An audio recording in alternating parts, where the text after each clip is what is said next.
Services sector. State-wise, the survey gave a unique state-wise comparison of the performance of the service sector in India. Out of the 32 in 15 states and ups, the services sector is the dominant sector. It has contributed more than half of the gross state value added GSVA. However, there is wide variation in terms of share and growth of services GSVA in 2016-17.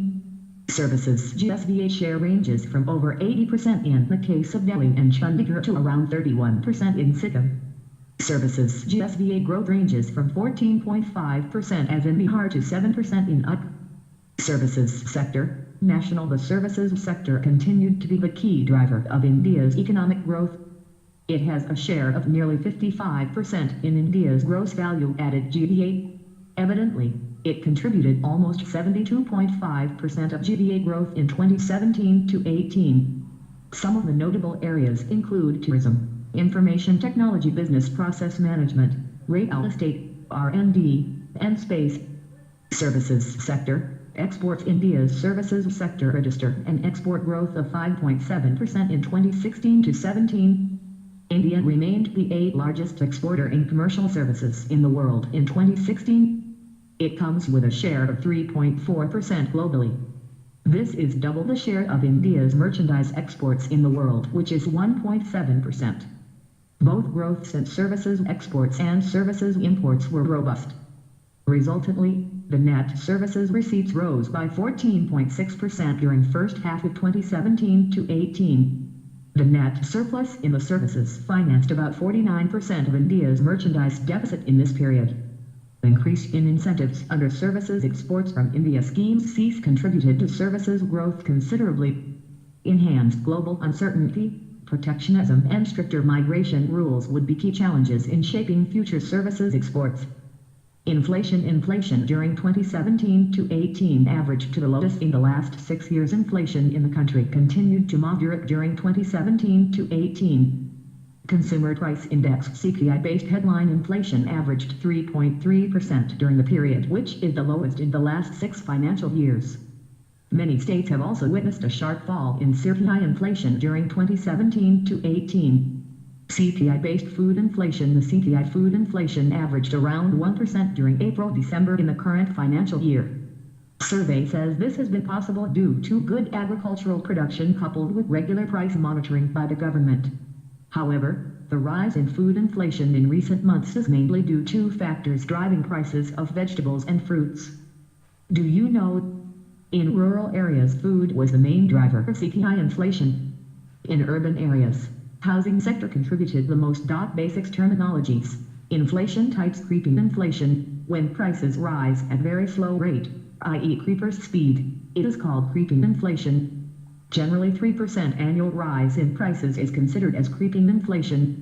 Walking or trotting inflation, when inflation is in between 3% to 7%, it's regarded as walking or trotting inflation. Some economists have extended the boundary of this type of inflation up to 10% per annum. This type of inflation is considered as a warning signal for the government to take some measures to control the situation. Running inflation. This type of inflation comes into action when there's a rapid rise in prices and the range of this type lies in between 10% to 20% per annum. This type of inflation is controllable only by strong monetary and fiscal measures, lest it will be turned into hyperinflation. Hyperinflation, or galloping the rise of prices from 20% to 100% per annum, is regarded as hyperinflation or galloping inflation. This case of inflation is uninflation, controllable. Demand-pulled inflation. This type of inflation results as an excess demand. In this case, supply remains constant, couldn't be upgraded as per demand. So consequently, the prices go up. Cost-push inflation. When there's increase in money wages at speedier rate than that of the rise in the productivity of labor, it results as increased cost of production, which furthers the increase in prices. This type of inflation is regarded as cost-push inflation. Mixed inflation. Majority of the economists hold that inflation is neither completely demand-pull nor completely cost-push. The actual inflationary process contains the elements of both. Excess demand and increase in money wages operate at the same time, but it's not necessary that they start at the same time. Markup inflation. Garner Ockley put forward the theory of markup inflation. In simple words, it is an advanced explanation of mixed inflation. According to Ockley, first comes demand pull inflation, and it is led by cost push inflation. Markup inflation comes to happen when excess demand increases the prices, which stimulates the production. The increasing production creates excessive demand for the factors of production, and the excessive demand for the factors of production further raises the prices. Stagflation. Stagflation is a situation whereby economy faces stagnation of output and unemployment along with a high rate of inflation. This situation is also known as inflationary recession.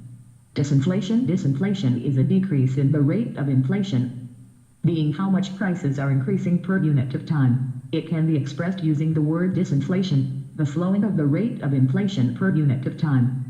For example, in 1 month the rate of inflation could be was 4.4%, and in May the rate of inflation was 4.0%. In this instance, the price of goods and services is still increasing. However, it is increasing at a slower rate, 0.4% less than a month before. It should not be confused with deflation, which is an overall decrease in prices. Disinflation is generally considered to be a very positive state for the economy. Over the last 20 years, North America has seen steady disinflation, and many credit this with the strong growth during this period. While disinflation is generally perceived as positive, it is not good for the effect to go so far as deflation, which is generally perceived to be a very negative state for an economy. Deflation. Deflation is a decrease in the general price level over a period of time. Deflation is the opposite of inflation. For economists especially, the term has been and is sometimes used to refer to a decrease in the size of the money supply as approximate cause of the decrease in the general price level. The latter is now more often referred to as a contraction of the money supply. During deflation, the demand for liquidity goes up, in preference to goods for interest. During deflation, the purchasing power of money increases. Deflation is considered a problem in a modern economy because of the potential of a deflationary spiral and its association with the Great Depression. Although not all episodes of deflation correspond to periods of poor economic growth historically. Monetary management. Monetary policy has remained steady during 2017 to 18 with only one policy rate cut made in August. Repo rate. Monetary policy during 2017 to 18 was conducted under the revised statutory framework that provided for the Monetary Policy Committee (MPC). The Monetary Policy Committee (MPC) decided to reduce the policy repo rate by 25 basis points to 6% in August. Liquidity. Post the demonetization in November 2016, the remonetization process began from November 2017. This set in a favorable base effect. Liquidity conditions largely remain in surplus mode. Tax collections trend. There is a 50% increase in the number of indirect taxpayers. In all, the gross tax collections during the first 8 months of 2017 to 18 period are reasonably on track. The data on central finance is made available by the Comptroller General of Accounts (CGA). Accordingly, the gross indirect tax collections of the center was at 13.7% during April-November 2017. The indirect taxes growth rate was 18.3% during the same period. The state's share in taxes grew by 25.2%. There was a slow pace in non-tax revenue, but the robust progress in disinvestment compensated for this.